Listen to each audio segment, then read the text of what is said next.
മുഖ്യമന്ത്രി പിണറായി വിജയനെതിരെ സിപിഎമ്മിൽ വിമർശനം. വിസി നിയമനത്തിൽ ഗവർണർക്ക് വഴങ്ങിയത് തിരിച്ചടിയാകുമെന്ന് സംസ്ഥാന സെക്രട്ടേറിയറ്റിൽ കുറ്റപ്പെടുത്തൽ. തോൽവി വിശകലനം വൈകുന്നതിലും എതിർപ്പ്.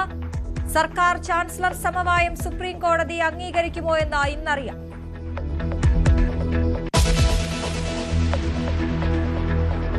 അതിജീവിതയുടെ പരാതിയിൽ നടിയാക്രമണ കേസിലെ രണ്ടാം പ്രതി മാർട്ടിനെതിരെ കേസ്.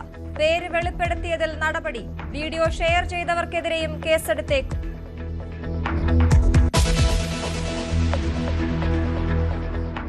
ശബരിമല സ്വർണ്ണക്കൊള്ള കേസിലെ പത്മകുമാർ ജയിലിൽ തുടരും. റിമാൻഡ് കാലാവധി ഈ മാസം 30 വരെ നീട്ടി.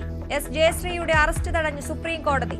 പോറ്റിയെ കെറ്റിയെ പാട്ടിൽ തുടർ നീക്കങ്ങളിലേക്ക് കടന്ന സൈബർ ക്രൈം പോലീസ്. പ്രതി ചേർത്തവർക്ക് നോട്ടീസ് നൽകും. സൈറ്റുകളിൽ നിന്ന് പാട്ട് നീക്കം ചെയ്യുന്നതും പരിഗണനയിൽ.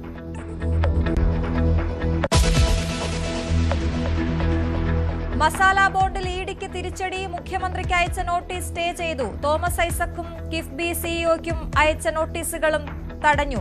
അപ്പീലുമായി ഇഡി ഡിവിഷൻ ബെഞ്ച്.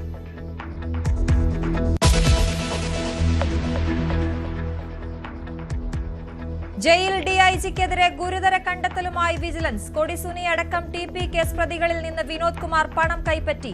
പരോൾ നൽകാൻ കൈക്കൂലി വാങ്ങിയത് 1,80,000 രൂപ.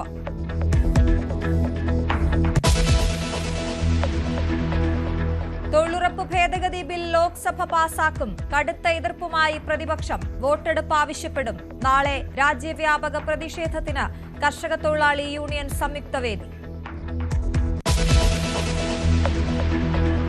நீங்க என்ன ட்ரை பண்ணாலும் எல்லாத்தையும் விட்டுட்டு மக்களுக்காக வந்திருக்கிற இந்த விஜய மக்கள் ஒரு நாளும் கைவிட மாட்டாங்க. மக்கள் கூடவே நிக்கிறாங்க, கூடவே நிப்பாங்கன்னு அவங்களுக்கு தெரியாம போச்சு. തമിഴ്നാട് സർക്കാരിനെ കടന്നാക്രമിച്ച് വിജയ്. വിജയമംഗലത്തെ റാലിയിൽ ഡിഎംകെയുടെ ഭരണപരാജയങ്ങൾ അക്കമിട്ട് നിരത്തി ടി.വി.കെ സ്ഥാപകൻ. കരൂർ ദുരന്തത്തിന് ശേഷം നടന്ന ആദ്യ റാലിയിൽ കർശന സുരക്ഷ.